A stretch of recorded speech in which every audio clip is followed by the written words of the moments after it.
Salut Lily. Moi on va aller à l'endroit là parce que c'est déjà 1h30. Ils nous prendront là-bas. Ça c'est les vrais ça. C'est vrai que ça se passe bien, que ça se passe mal. Ils sont toujours là, ouais. Enfin, j'ai l'habitude on va dire. Parce que je pense que c'est pas dans tous les clubs pareil, enfin c'est sûr même. Parce que ça soit aussi pendant les vacances, tous les gamins qui viennent, tous les gens qui viennent avec leurs enfants pour assister aux entraînements. C'est vrai que je pense qu'il n'y a pas cet engouement dans tous les clubs, enfin c'est sûr même. Ah, mais c'est ce qui caractérise aussi le club, c'est ce qui caractérise Saint-Etienne. Voilà, c'est ses supporters. Hein. Quelle relation tu as avec les supporters? Moi, très bonne, j'en connais certains, parce que j'ai même des amis, même de la famille qui sont supporters aussi, donc c'est un peu différent pour moi peut-être que pour les autres. Et puis à force, après toutes ces années, voilà, je connais les dirigeants des groupes de supporters et ça se passe très bien, surtout quand on a des résultats, c'est encore mieux.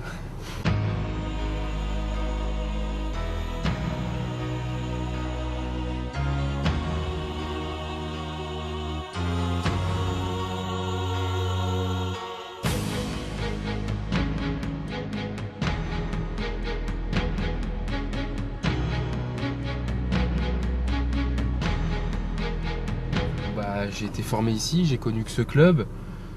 C'est mon club formateur et je suis arrivé à devenir pro dans mon club formateur. Donc c'est peut-être pour ça que je suis un peu entre guillemets l'image du club. J'ai fait toute ma carrière pour l'instant et aujourd'hui je suis plus proche de faire toute ma carrière ici que de partir. Après dans le foot on sait jamais ce qui se passe, il faut jamais dire jamais. C'est tellement aléatoire mais en tout cas moi je suis super bien ici. Et surtout quand ça se passe comme cette année là. Et j'ai l'impression que depuis 2-3 ans le club est aussi en train de se stabiliser, en train de franchir un palier. Et voilà, ça se fait petit à petit, ça peut pas se faire du jour au lendemain. Et je pense il n'y a pas beaucoup d'autres clubs en France qui sont vraiment mieux que Saint-Etienne. Que ce soit au niveau des infrastructures, des supporters, on va avoir un nouveau stade, de l'engouement. Il n'y a pas beaucoup d'autres clubs qui font plus rêver que Saint-Etienne.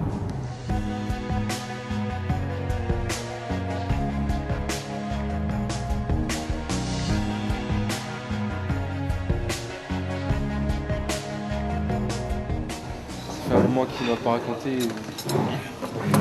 Tu me racontes? Non, surtout moi. Menthe, s'il te plaît. Je vais prendre Jus de tomate. un jus de tomate. Un jus de tomate? Un gros match, on a le derby ce week-end. C'est contre qui? Vauche. T'as gagné? Vauche, ça a gagné, ouais. Ah, c'est À Vauche. toi, tu joues encore à Saint-Gagné? À Vauche, ça a gagné. À gauche? Batles, il va jouer, non? Ouais. Il joue avec Lolo. Et Christophe. Il m'a dit, et toi, la dernière fois, Lolo, il me dit, putain, mais t'as marqué un but encore là. Il m'a dit, putain, il a un joli but encore. Je lui dis, c'est un buteur, je t'avais dit, mais bon, il râle, il va court pas courir, trop. il va courir à droite et à gauche chercher un attaquant. Il est à Vauche, l'attaquant. Non, mais on viendra le voir un jour. Voir le On va lui mettre la pression un peu.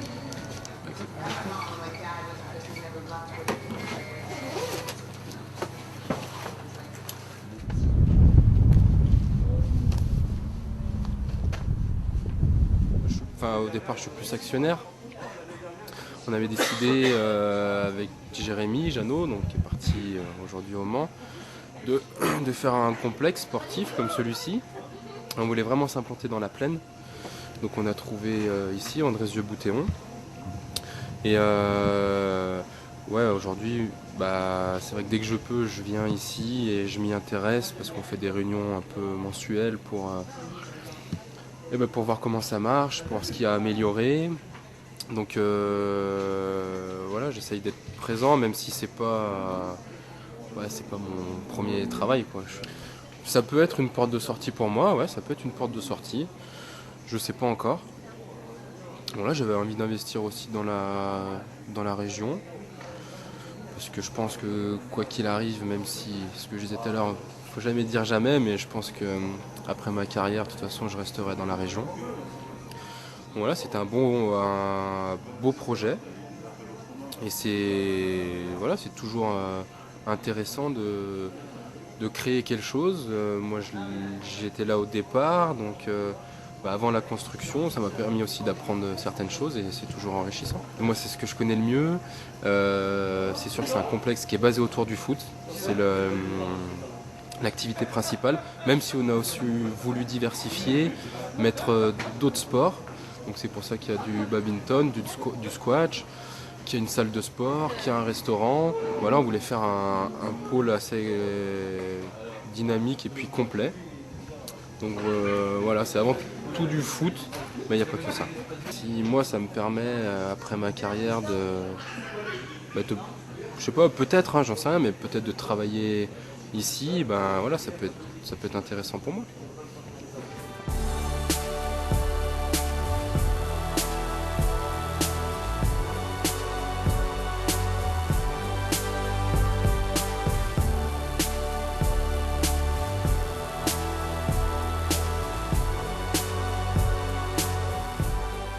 Moi, je suis né avec un ballon dans les mains presque. C'est vrai que j'aimais beaucoup jouer au foot pour m'amuser.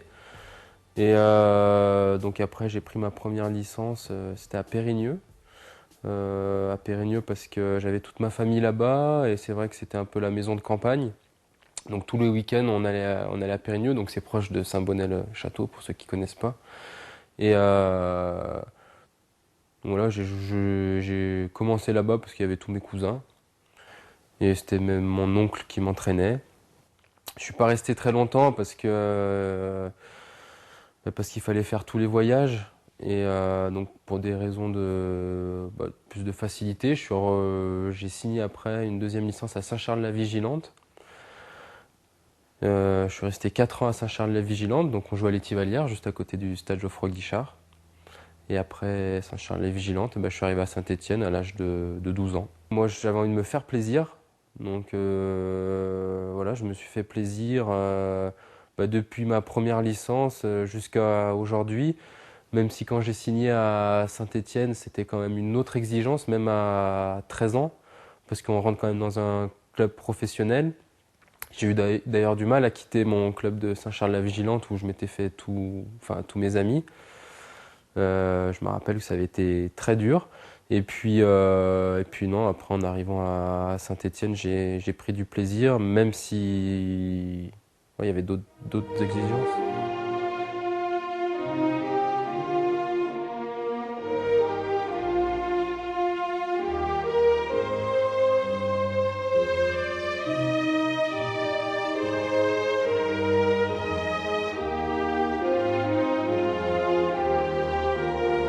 J'ai jamais voulu devenir professionnel. Oui et non, parce que quand on aime le foot, on l'a toujours peut-être dans un coin de sa tête, mais quand je suis rentré au club, c'était vraiment pas mon objectif. Je me suis vraiment pas dit, il faut que je devienne footballeur professionnel.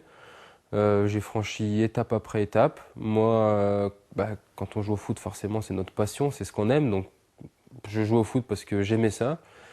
Et c'est vrai qu'après, en franchissant les différentes étapes, et là, on se dit, on va tenter le coup à fond. Mais ouais, c'est vraiment vers 18 ans, enfin, quand on passe avec l'équipe réserve, qu'on s'en rapproche. Et c'est là où je me suis dit, on verra ce qui se passera, mais je me suis jamais pris la tête avec ça, à me dire absolument je vais devenir footballeur professionnel. Quand je suis arrivé au club, j'étais plutôt attaquant que milieu de terrain. Puis plus les années ont avancé et plus j'ai reculé. Mais au départ, ouais, j'étais plutôt attaquant. Ouais.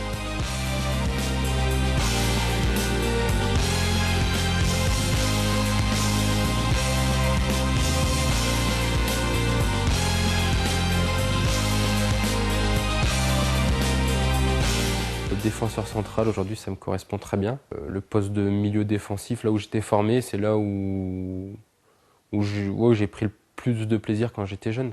Je pense que c'était le poste qui me correspondait quand j'étais jeune. Enfin, c'est pas que je suis vieux aujourd'hui, mais je savais qu'un jour ou l'autre, j'allais finir défenseur central, puisque tous les entraîneurs que j'ai eus me l'ont plus ou moins dit, que j'avais les qualités pour jouer à ce poste-là. Je pensais pas que ça allait arriver forcément aussitôt dans ma carrière.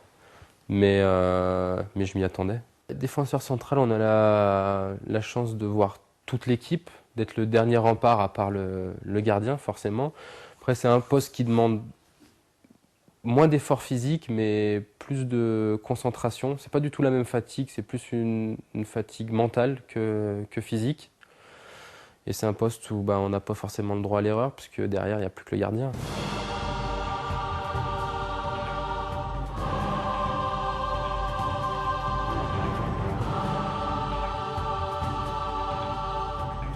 Il faut réussir à aller à l'école, faire les entraînements. C'est vrai que c'est un rythme qui est soutenu, très soutenu parfois. Moi, j'avais la chance de rentrer chez mes parents le soir, donc c'était quand même plus facile que pour ceux qui étaient au centre de formation où là, ils vivaient 24 heures sur 24 ensemble. Et bon, c'est pas toujours évident. Mais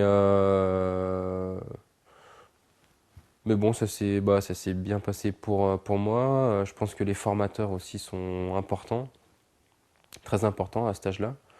Et je pense qu'il y a des bons formateurs à Saint-Étienne. Mais bon, dans l'ensemble, après, quand on y arrive, c'est toujours plus facile. Hein, mais bon, moi, je suis content de toutes mes années de formation parce que j'ai plein de souvenirs. C'était dur? Ouais, il y a eu des moments difficiles. Il y a eu des moments difficiles, mais c'est là où justement la proximité avec mes parents et ma famille m'ont bien aidé. Rentrer chez soi tous les soirs, voir ses parents, ça permet aussi de se changer les idées du quotidien. Parce que c'est ce que je disais tout à l'heure, faire ses études et en même temps jouer au foot, ça prend énormément de temps. Alors quand on est dedans, on s'en rend peut-être pas forcément compte, mais aujourd'hui je m'en rends compte quand je vois les jeunes qui sont en permanence en train de bouger, ils prennent le bus tôt, ils vont à l'école, ils reviennent, ils s'entraînent. Le soir, forcément, il faut faire un peu les devoirs. C'est dur. Ça a toujours été clair, ça a toujours été d'abord les études avant le sport. Et ça, je l'avais bien compris aussi, parce que je savais qu'il y avait beaucoup d'appelés, très peu d'élus. Donc c'est pour ça que j'ai voulu passer mon bac pour avoir un minimum, si jamais dans le foot ça se passait mal, pour pouvoir reprendre les études. Et pour moi ça s'est bien goupillé parce que j'ai juste eu le bac et après je suis monté avec les pros un mois après. Donc du coup j'ai pu mettre un peu les études de côté et tenter ma chance à fond au foot. Mais pour moi c'était important d'avoir le bac.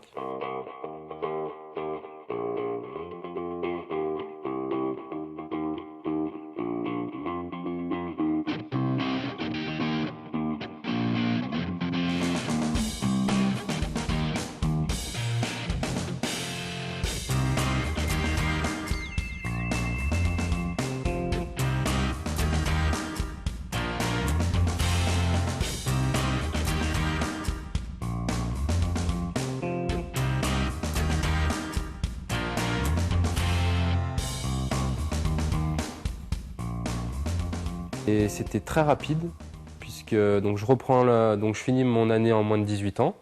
Je reprends la saison avec la réserve, donc l'entraînement ça devait être début juillet. Et l'équipe professionnelle avait déjà attaqué l'entraînement. Je fais un mois avec la réserve et en pro, il y avait eu quelques blessés, quelques suspendus. Donc c'était Frédéric Antonetti à l'époque qui fait appel à moi pas pour dépanner à l'entraînement, pour faire le nombre entre guillemets. Et du coup, j'ai continué j'ai continué à m'entraîner avec les pros. Et puis il m'a pris rapidement dans le groupe parce que voilà, j'ai eu la chance aussi qu'il y ait des blessés et des suspendus. Donc j'ai été dans le groupe rapidement. Le premier banc que j'ai fait, c'était à Nancy. Je crois que c'était le deuxième match de championnat. Et j'étais pas rentré. Et j'étais encore là la semaine d'après face à Lorient, le premier match à Geoffroy Guichard de la saison. Donc c'était au mois d'août. Et là, je suis rentré, c'était mon premier match en pro. Je suis rentré 10 minutes en fin de match. Ça fait partie des plus beaux souvenirs parce que ça marque forcément de rentrer dans un grand stade. Quand tu as l'habitude de jouer avec 200 spectateurs les week-ends, ça change. Surtout qu'il y avait une belle ambiance parce que c'était le premier match de la saison. Et ouais, c'est des moments qui marquent.